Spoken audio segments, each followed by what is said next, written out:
TV देख रहे हैं आप, मैं हूं आपके साथ ऋतु सिंह। चलिए एनडीटीवी ग्राउंड रिपोर्ट की शुरुआत करेंगे धार की रिपोर्ट के साथ। धार जिले में कुत्ते के काटने से एक 11 साल के बच्चे की मौत हो गई। बता दें कि आवारा कुत्तों ने 11 साल के मासूम पर 2.5 महीने पहले हमला कर दिया था, जिसके बाद से ही उसका इलाज जारी था, लेकिन आखिरकार इलाज के दौरान उसकी मौत हो गई।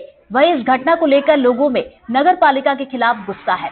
जिले के बनियावाड़ इलाके का ये पूरा मामला है।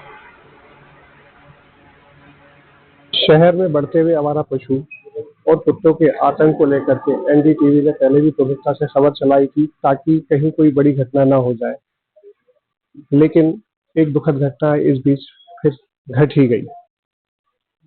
धार शहर के एक 11 साल के मासूम बच्चे की जान इस डॉग बाइट की वजह से चली गई। इस वक्त हमारे साथ में मौजूद है उनके पिता। हम उनसे जानने की कोशिश करेंगे क्या कुछ घटना हुई थी। मेरे बच्चे को 15 फरवरी के दिन डॉग बाइट द्वारा काटा गया था, कुत्ते द्वारा काटा गया था। उसके बाद में जो गवर्नमेंट हॉस्पिटल है वहाँ उसको मैं लेके गया था और वहाँ पे 4 वैक्सीन लगाने का बोला था, 4 इंजेक्शन लगाने का बोला था, जिसमें चारों इंजेक्शन 7-7 दिन के अंदर 15 मार्च तक उसके इंजेक्शन पूरे कंप्लीट हो चुके थे। उसके बावजूद भी फिर मेरे बच्चे की 2 या 3 दिन बाद में फिर तबीयत खराब शुरू होना हुई। उसके बाद में सर मैंने भोज हॉस्पिटल निजी चिकित्सालय में और उसका भोज हॉस्पिटल में मैंने मेरे बच्चों को 3 दिन भर्ती रखा। उसके बावजूद भी फिर तबीयत और नहीं संभली तो फिर मैं उसको इंदौर ले गया। इंदौर से फिर उसको बड़ौदा भी ले गया। बड़ौदा में भी उसको करीबन 16 दिन मैंने वहाँ पे इलाज उसका रखा मैंने। उसके बावजूद फिर क्या हुआ कि मेरा बच्चा जंग लड़ते लड़ते चले गया सर, नहीं बच पाया। और मैं तो यही कहता हूँ कि सर जो डॉग वगैरह है इनको थोड़ा ये करिए कि जिम्मेदारी से काम करिए और वो जो डॉग वगैरह आवारा कुत्ते जो घूम रहे हैं उनको पकड़िए। देखिए, आपके घर का तो चिराग बुझ चुका है, वो किसी भी तरह से वापस नहीं आ सकता, लेकिन अब आप क्या चाहते हैं? बस यही है कि सर कुत्तों पे जो भी है एक्शन लिया जाए कि आज मेरे घर का बुझा है कल किसी दूसरे के घर का कुछ ऐसा बुझे नहीं।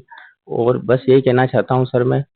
देखिए, एक घर का चिराग बुझ चुका है, ये घटना दोबारा किसी और बच्चे के साथ, किसी और परिवार के साथ ना हो, इसके लिए नगर पालिका को अपनी ओर से इसके लिए सख्त से सख्त कार्रवाई करना चाहिए और उन दोषियों के खिलाफ जिनकी वजह से ऐसी दुर्घटनाएं घटित होती हैं, उन्हें सजा मिलना चाहिए। साबिर खान, एनडीटीवी, धार। मेरे भतीजे को रुद्रांश को कुत्ते ने काटा था और उसी दिन हमने उसको पहला वैक्सीनेशन का डोज करवा दिया था। जो 4 डोज इन्होंने बोले थे वो हमने लगवाए थे। लेकिन उसके बाद इसकी तबीयत खराब होने लगी और हम इसको धार, इंदौर, इसके अलावा हम उसको बड़ौदा भी लेके गए।